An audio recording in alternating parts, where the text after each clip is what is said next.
Menarik bacaan di hari Minggu Palem, justru bacaan tentang kisah akhir Yesus.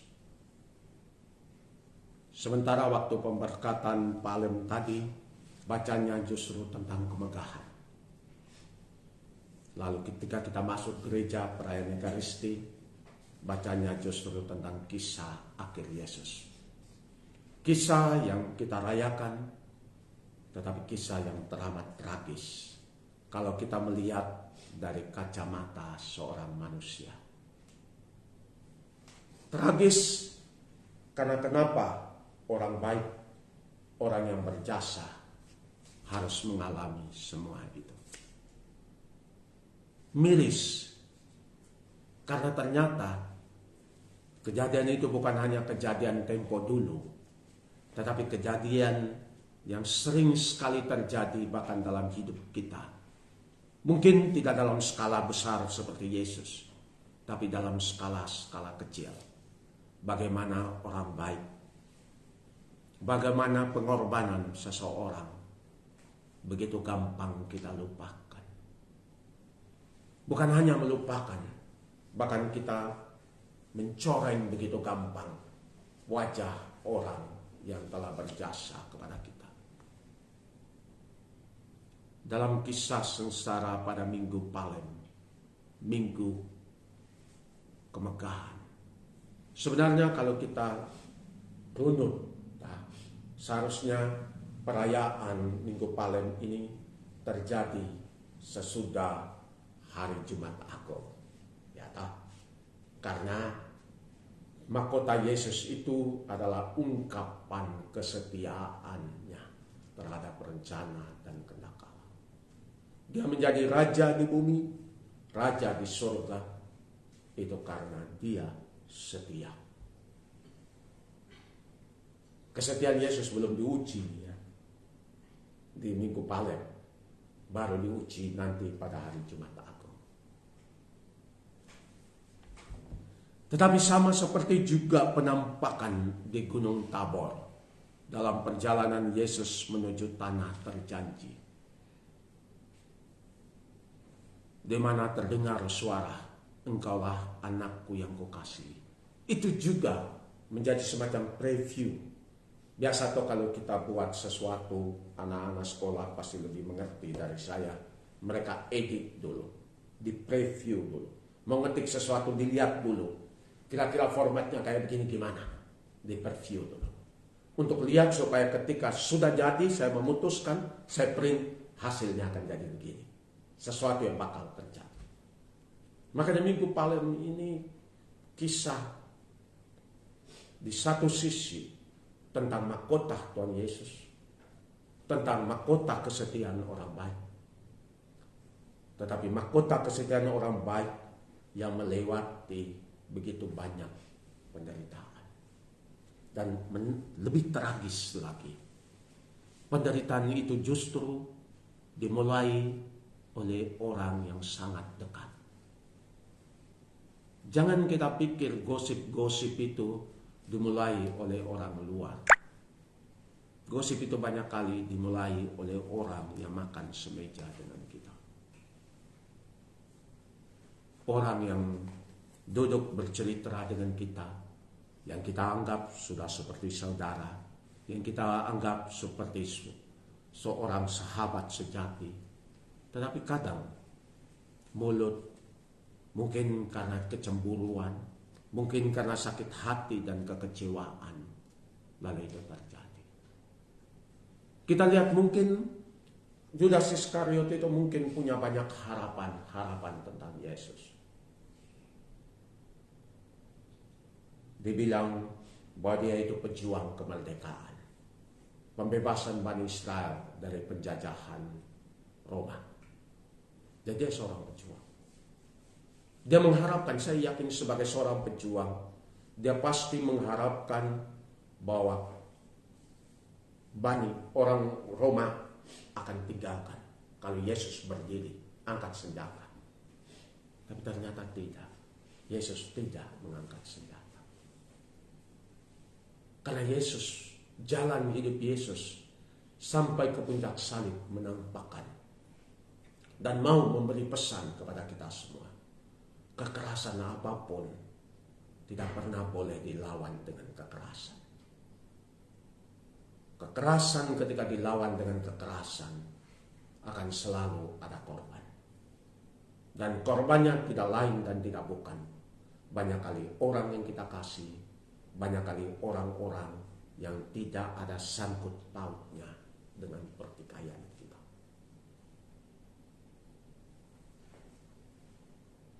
Tapi itulah jalan yang sering kita pingin jalan. Dan banyak kali orang baik juga pingin menjadi orang jahat. Dan banyak alasan, sangat manusiawi dan bisa dimengerti. Dia rasa juga toh. Masa saya sendiri yang rasa.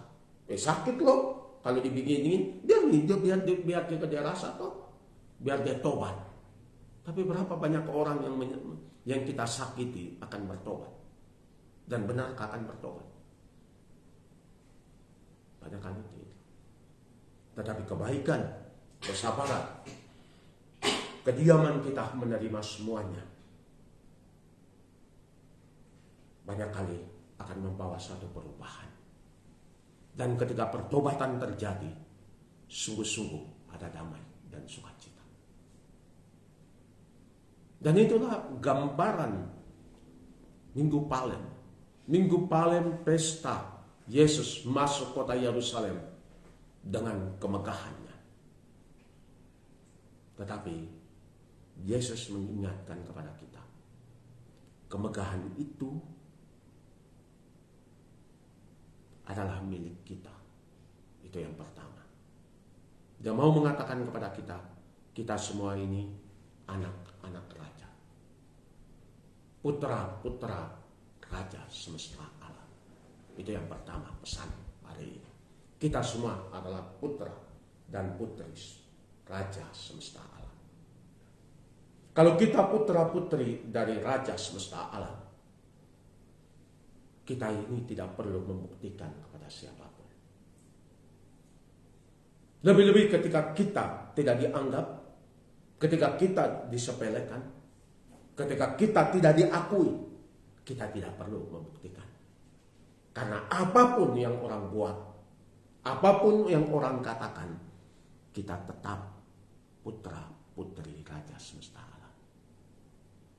Berapa banyak kali ketika kita tersakiti, ketika kita dilecehkan, ketika kita dianggap, jalan yang kita tempuh adalah jalan pembuktian. Itu jalan yang paling gampang. Jalan yang menurut kita akan membalikkan gambaran mereka kembali. Ya. Bagi orang yang tidak suka dengan kita, apapun yang kita buat, meski baik sekalipun, selalu jahat. Tetapi bagi orang yang baik dengan kita, yang menjadi sahabat kita, apapun yang kita buat, meski melanggar hukum sekalipun, tetap baik. Benarkah? Atau tidak?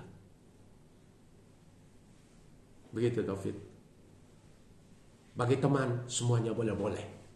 Bagi musuh semuanya tidak boleh. Gitu. Makanya kenapa sih hidup ini, why in our life we have to prove ourselves? When you only want to prove yourself in front of others, it just shows something that you don't believe who you are. Who you are greater than most of us think of who we are. Greater because God ready to sacrifice His only begotten Son to save us. And His only begotten Son ready to offer His life for each one of us because we are so worthy. If we believe in that, then we should not prove ourselves. but to do what we have to do. What is our responsibility and what is our task and mission in life. No matter how difficult sometimes, no matter sometimes we just want to give up and fed up, but we need to continue journey to fulfill the mission that entrusted to us. The celebration today wants to tell us that we need to keep going, because at the end of the road, God will crown us as the son and daughter of Him. God would crown us, and that crown will not be only a gift from God, but it is also something that we fight for. Pada akhir perjalanan hidup kita, kita akan menerima mahkota surgawi. Mahkota hadiah pemberian Tuhan yang menjadi milik kita. Sejak kita berada dan dibentuk oleh Tuhan dalam kandungan ibu kita. Tuhan telah menjadikan kita semua raja dan ratu, putra dan putri kerajaan. Itu hak milik kita berdasarkan kelahiran kita. Tetapi hak milik yang harus kita perjuangkan, yang harus kita hidupi, yang harus nampak dalam kata, sikap, tingkah laku kita, bahwa kita adalah anak raja. Makanya kalau anak raja, jangan mulutnya kayak orang kampungan yang tidak sekolah. Dan mungkin lebih runyam, karena banyak orang kampung yang tidak sekolah jauh lebih bijaksana. Mungkin kalau kita bilang tidak pendidikan terlalu meremehkan deh. Tetapi kalau orang yang tidak sekolah saja tahu apa itu baik, apa itu menjadi manusia, seharusnya orang terpelajar harus lebih pintar lagi. Kita lihat akhir-akhir ini di dalam televisi berbicara tentang uang. Tapi bagaimana orang saling menjatuhkan? Ujungnya mau menunjukkan kehebatannya, mau memamerkan bahwa dia lebih baik.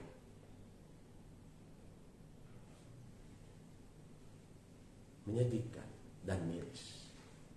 Makanya ketika kita merayakan Minggu Palem ini, mari kita membuat suatu janji kepada diri kita bahwa kita akan menghormati satu sama lain, menghargai satu sama lain, bahwa cukup Yesus saja yang menderita semua itu. Jangan orang-orang di seputar kita yang harus menderita karena sikap kata kita.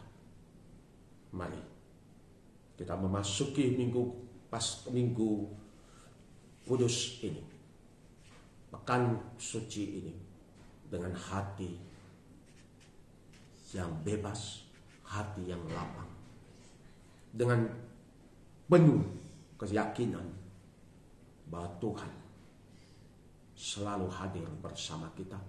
Tuhan tak pernah akan meninggalkan kita. Tuhan pada akhirnya memahkotai kita. Marilah kita hidup sebagai putra putri raja. Tuhan memberkati kita.